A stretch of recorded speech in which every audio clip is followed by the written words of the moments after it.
నిరుపేదలకు భూమి పంపిణీ చేస్తున్నామని ప్రభుత్వం గొప్పలు చెప్పుకుంటుంటే అధికార పార్టీ నేతలు పేదల భూములకే ఎసరు పెట్టారు.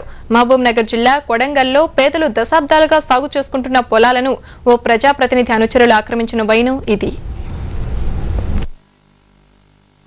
మహబూబ్ నగర్ జిల్లా కొడంగల్ నియోజకవర్గంలోని 73, 74 సర్వే నెంబర్లలో 36 ఎకరాల భూమి ఉంది. 10 నిరుపేద కుటుంబాలు కొన్ని దశాబ్దాలుగా ఈ భూమిని సాగు చేసుకుంటున్నాయి. సొంత పొలాలుగా భావించి వ్యవసాయం చేసుకుంటున్న ఆ రైతులకు ఇప్పుడు అధికార పార్టీ నేతల నుంచి ముప్పు ఏర్పడింది.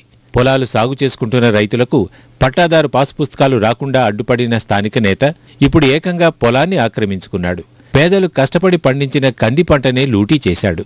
ఈ మాదిరిగా పట్టపగులు మాకు ఇంత లూటీ చేసి మా గరీబ్ వాళ్ళ మీద వీళ్ళు ఈ గవర్నమెంట్ ఎమ్మెల్యే గారు ఉండి మాకు ఇంత పని చేస్తున్నారంటే మేము చాలా బాధగా ఉన్నాము.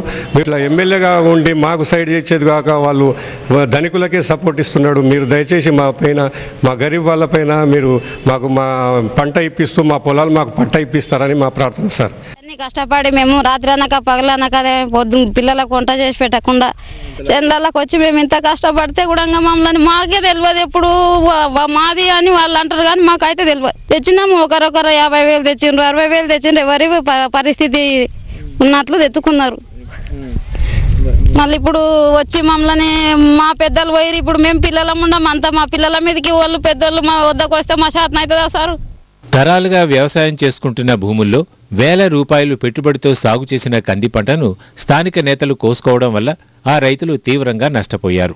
సాగు కోసం వడ్డీకి తెచ్చిన సొమ్ము తీర్చలేక అప్పులపాలయ్యారు. అప్లికేషన్ పెట్టినాము, ఆర్డీఓ మాకు చేస్తామన్నారు. ఇక ఎంఆర్ ఆఫీస్లో పెట్టుకున్నాము. ఇక్కడ కలెక్టర్ దగ్గర కూడా ప్రతాప్ కుమార్ అడ్వకేట్ని పెట్టుకొని కేసు చేసినాము. ఏది ఫలితం దక్కలేదు. నాకు ప్రొసీడింగ్ వచ్చినా కానీ కూడా ఇప్పటి వరకు ఎంట్రీ చేయలేదు. పటవార్లు వాళ్ళ దౌర్జన్యంకు భయపడి ఎవరు ఏం చేస్తలేరు. ఏం చేయాలో అర్థం కాక నిన్న మిషన్లు పెట్టి పంట మొత్తం నాశనం చేసుకొని తీసుకొని పోయినరు.